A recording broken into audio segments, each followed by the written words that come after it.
Nakakainis naman itong bubos ng ulan. Basang-basa na ang maong ko bago pa ako makapasok dito sa Velvet Pit.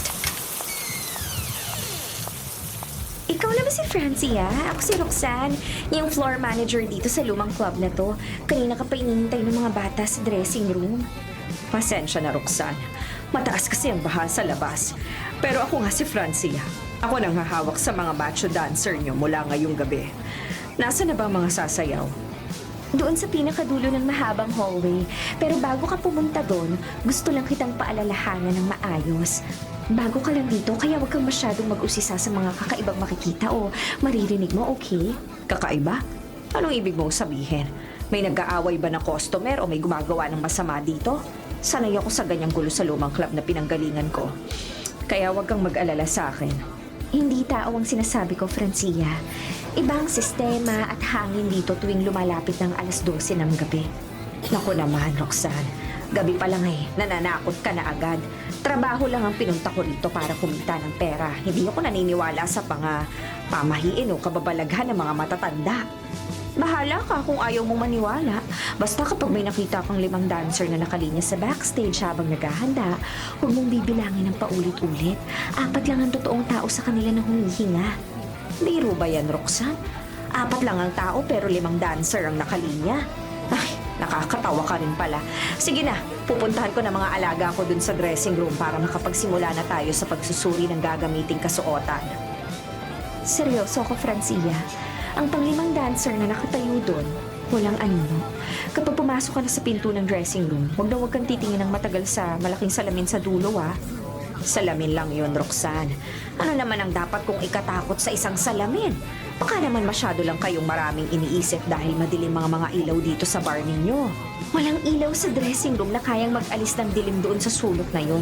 Kahit palitan natin ng bagong bumbilya araw-araw, pumuputok pa rin pagdating ng 11:00 ng gabi. Baka naman sira lang ang linya ng kuryente ninyo. Tatawag ako ng electrician bukas para maayos yan.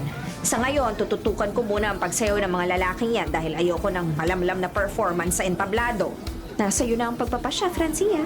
Pero babala lang ha, kapag naramdaman mong lumamig ang hangin kahit patay ang electric fan at aircon, huwag ka na magsalita pa. Umalikod ka na agad. Maraming salamat sa babala, Roxana. Pero hawak ko ang oras ko at hawak ko mga dancer ko. Walang sino mang makapagpapalaya sa akin dito ng dahil lang sa gawa-gawang kwento.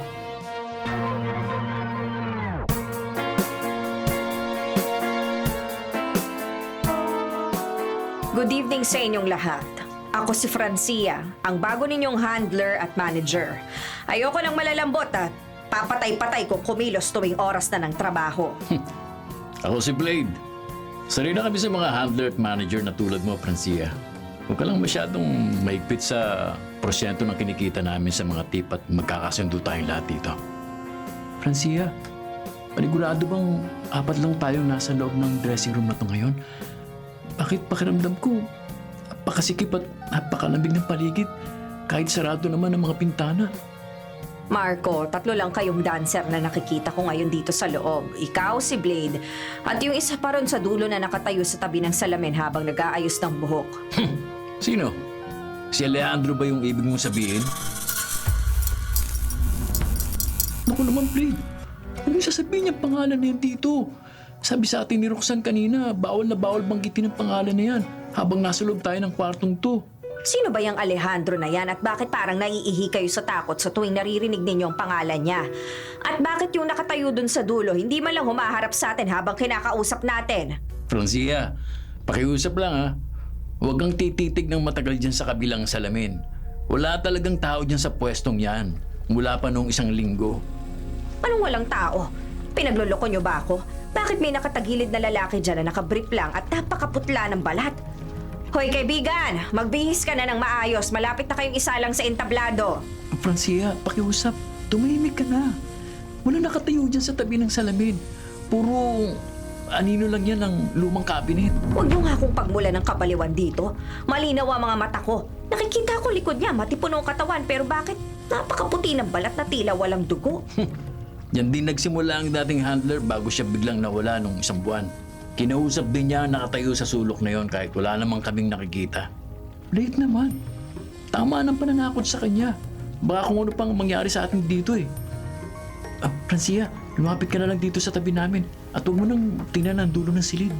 Hindi ako duwag na tulad ninyo. Kung ayaw niyong makinig sa utos ko, pupuntahan ko siya para tapikin sa balikat. Kailangan natin ng disiplina sa pangkat na to kung gusto niyong kumita ng malaki ngayong gabi. Hoy, mister. Marunong ka bang makinig sa bago mong boss at manager? Oras na para sa unang pagtatanghal. Bakit? Bakit biglang lumamig ng ganitong hangin sa paligid? Parang galing sa loob ng freezer ang simoy ng hangin. Hoy, humarap ka nga sa akin kapag kinakausap kita. Francia, huwag mong hawakan ang balikat niya. Maawa ka sa amin. Ayaw namin madami sa anumang galit ng multong yan. Halika na, Marco. Lumabas muna tayo ng dressing room. Nagsisimula naman ang kababalagan dito sa loob eh. Ayoko nang makita ng kung ano pa. Naku, nagtakbuhan pa ang dalawang duwag na yon. Hoy, mister! Umarap ka sabi sa akin ngayon din eh. Naku po! Ano yung mukha mo? Bakit? Bakit kulay itim ang buong mga mata mo? Ako si Alejandro. Ako ang pinakasikat at pinakamagaling na dancer dito sa Velvet Pit. Kailangan ko nang sumayaw sa entablado, Francia. Huwag kang lalapit sa akin. Ano ka ba? Diyos ko, anong klaseng nilalang ka? Bakit walang usok ang paghinga mo kahit napakalamig ng hangin? Pakinggan mo ang tugtog, Francia. Narinig mo ba ang mga tanggol sa labas? Oras na para magparakpakan at sumigaw ang mga tao. Tawagin mo na ang pangalan ko sa mikropono tulad ng ginagawa ng lumang manager. Umalis ka sa harap ko! Magsalita ka! Tao ka pa ba o ano? Bakit hindi gumagalaw ng maayos at tila lumulutang ang mga paa mo sa sahig? 10 taon na ako naghihintay ng bagong handler na kakausap sa akin ng direkta. Ikaw ang napili ng silid nito, Francia. Ikaw ang mag-aakyat sa akin sa entablado. Hindi! Hindi ako magiging manager ng isang katulad mo. Huwag mo akong hawakan sa braso. Lamig ng kamay mo parang yelo. Huwag ka nang tumakbo, Francia. Walang sino mang nakalalabas sa dressing room na to kapag nagsimula na akong magsalita. Pakinggan mo ang musika. Naghihintay na ang mga tao sa labas. Bitiwan mo ako! Bitiwan mo ako sabi! Tutulak kita sa pader! Kahit itulak mo ako, hindi mo ako mababago. Ako ang tunay na may-ari ng entablado nito. Magkita tayo sa ilalim ng pulang ilaw, Francia.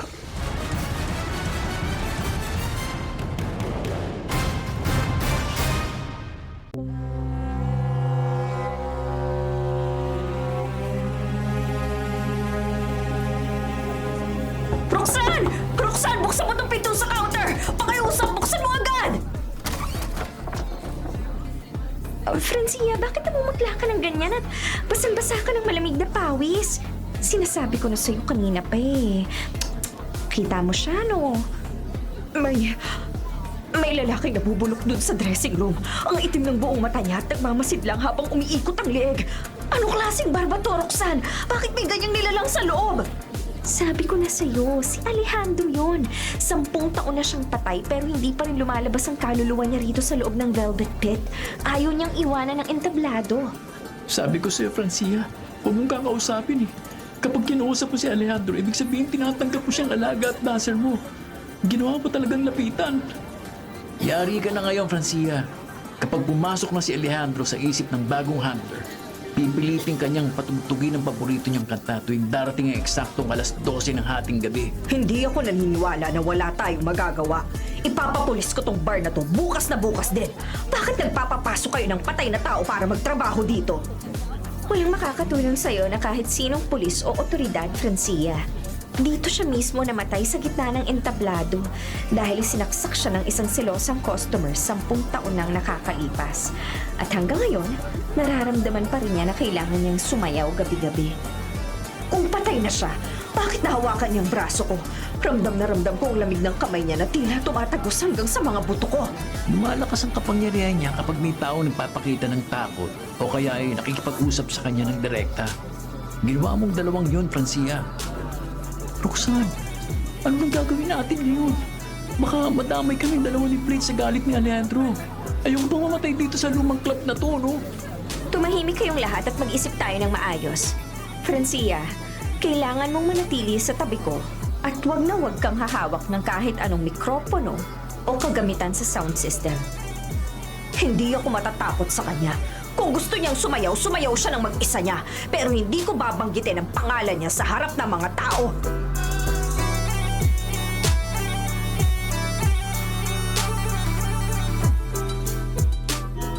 Naku po, nagsimula na. Alas 12 na ng ating gabi. Yumuko kayo lahat. Huwag kayong titingin sa gitna ng tablado kahit anong mangyari. Francia, patayin niyo yung kanta sa DJ booth. Bilis! Kapag natapos yung buong kanta niya nang walang pumipigil, may kukunin siyang tao sa loob ng bar na to para isama sa ilalim. Akin na yung susi ng booth. Ako mismo papatay ng kuryente rito sa buong gusali. Walang multo o anino makakapag-utos sa akin. Nasaan na pa yung main switch dito sa loob ng booth? Ito na yan. Ibababa ko na itong malaking breaker para mamatay ang lahat ng ilaw at tunog. Bakit ayaw pa rin mamatay ng ilaw at ng musika? Pinatay ko ng pangkalahat ng breaker ng kuryente. Bakit gumagana pa rin itong mga speaker? Hindi mo mapapatay ang musika ko, Francia. Kahit putulin mo ang lahat ng kable sa buong gusali. Ang tunog na ito ay nanggagaling sa loob ng alaala ng lugar nito. Lumayo ka sa akin! Huwag mo ko hawakan sa leeg! Magsawa kayo ng musikang yan! Ikaw ang handler ko ngayong gabi, Francia. I-announce mo ang pangalan ko sa mga tao. I-announce mo ko sa mikropono ngayon din kung gusto mong makahinga ng maayos. Hindi ko gagawin yan! Sinasapal mo ko! Bitiwan mo leeg ko! Magsasalita ka sa mikropono, Francia. Ibigay mo sa akin ang nararapat na pagpapakilala. 10 taong kong inalintana ang katahimikan dito sa dilim. Bitiwan! Bitiwan mo ko! Hindi ko makahinga! Francia! Huwag mo nga hawakan yung mikropono na yan! Kapag binanggit mong pangalan niya sa mic, mawawala ka na ng tuluyan sa sarili mo at magiging alipin ka na ng kaluluwa niya! Ilan yun yung si Francia dyan sa loob ng DJ booth? Sinasaniban at pinapagalaw na siya ni Alejandro. Hindi ko kayang lumapit, Blade eh. Nagtawat ako. Tinan mo yung pulang ilaw sa stage, oh. May sumasayaw na lalaki na may malalim na sugat sa dibdib. Magandang gabi sa inyong lahat na narito ngayon. Isang malakas na palakpakan para sa ating pinakasikat, pinakamagaling, at pinakagwapong macho dancer, si Alejandro! Huli na ang lahat! Pinagkit na niyang pangalan sa mikropono. Kinuha na ni Alejandro ang boses at ang buong pag-iisip ni Francia. Panoorin niyo ang huling sayaw ko. Panoorin niyo kung paano dumanak ang sariwang dugo sa ibabaw ng entablado ito. Muna tayo palabas habang may oras pa! Magsasarado na ang lahat ng pinto at bintana ng Velvet Pit! Ayaw gumalaw ng mga bago, Blade! Parang may umahawak sa mga bukong-bukong ko sa ilalim ng lamesa! Tulungan mo si Marco, Blade. Huwag niyong iiwan ang isa't isa. Kailangan natin makalabas bago matapos ang kanta. Tumahimik kayong lahat at manood! Ang sino mang sumubok lumabas ay hindi na makakakita ng umaga! Hayaan mo silang manood, Francia. Gusto kong makita nila kung paano ko tatapusin ang pagtatanggal na ito sa pamamagitan ng sakripisyo.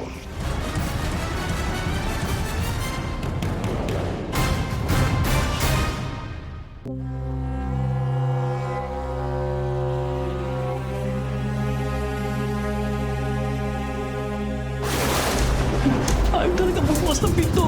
Nakalakto mula sa labas at nakatali ang mga doorknob kung anong maitim na likido.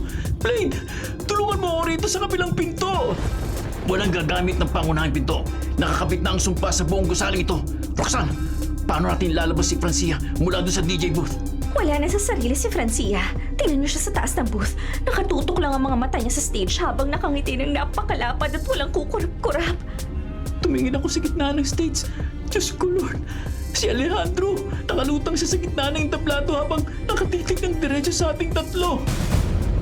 Blade, Marco, bakit hindi kayo lumalapit dito at sumasama sa akin sa tablado? Masaya rito sa ilalim ng mga ilaw. Mainit ang mga ilaw at naghihintay ang mga manonood. Lumayo ka sa amin, Alejandro! Mamamatay tao ka! Isang dekada ka nang wala sa mundong ito! Tanggapin mo ng patay ka na at wala ka ng lugar dito! Hindi pa ako tapos sumayaw, Blade. Hindi pa natatapos ang musika ko. At ngayong gabi, kailangan ko ng bagong kasama na maiiwan sa ilalim ng entablado na ito. Roxanne, anong ibig sabihin ng sinasabi niya?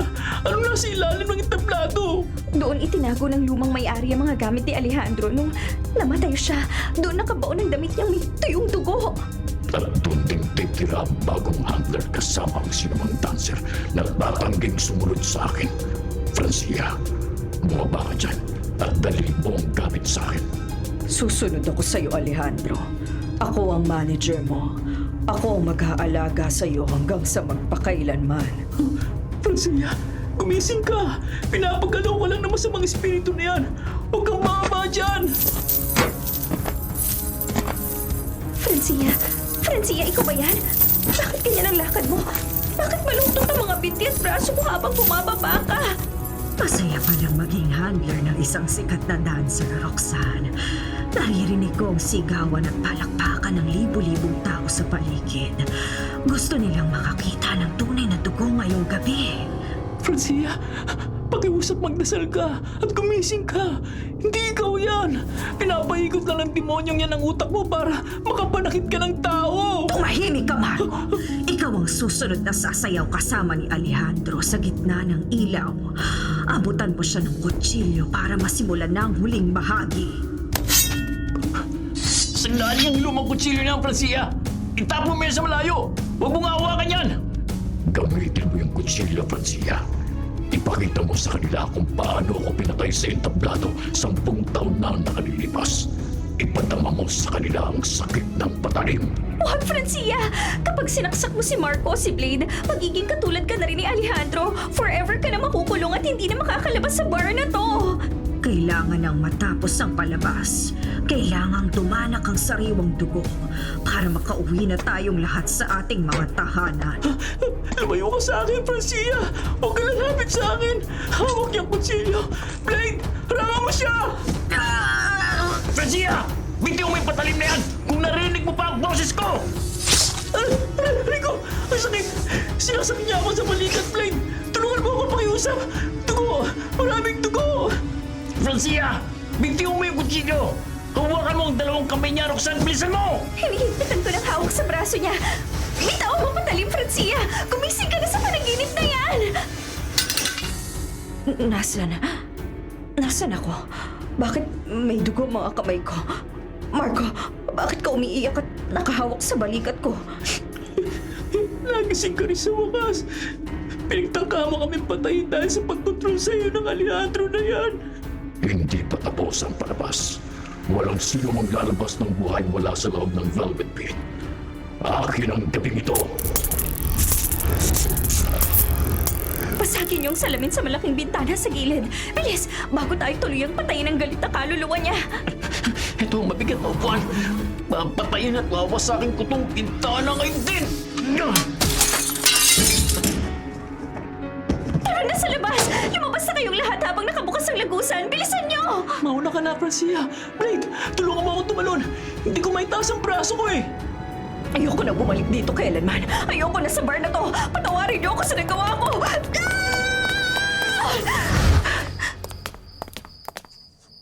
Nasa labas na ako. Pero bakit biglang tumahimik? Diyos ko po.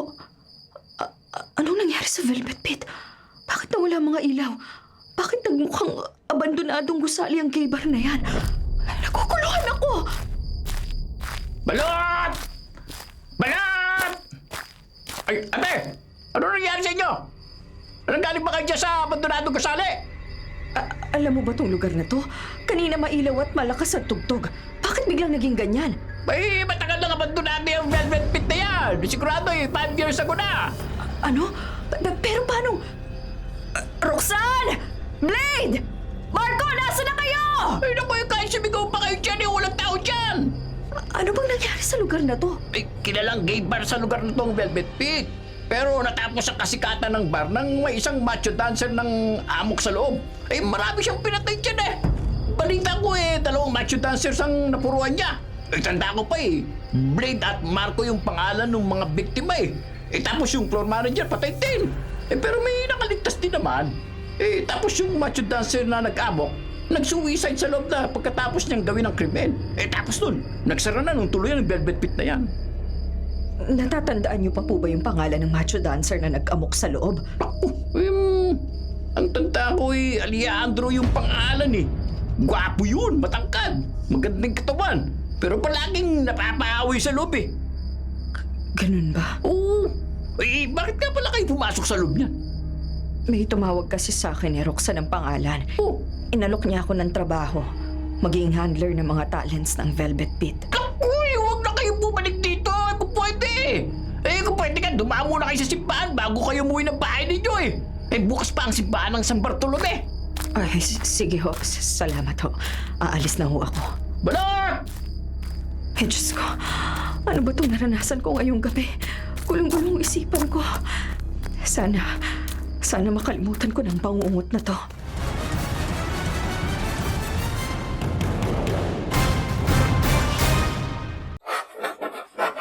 Mga kapatid, kung ayaw nyo pong mabulok, patuloy pong tumutok sa 105.9 True FM para sa totoong balita, impormasyon, music, at entertainment.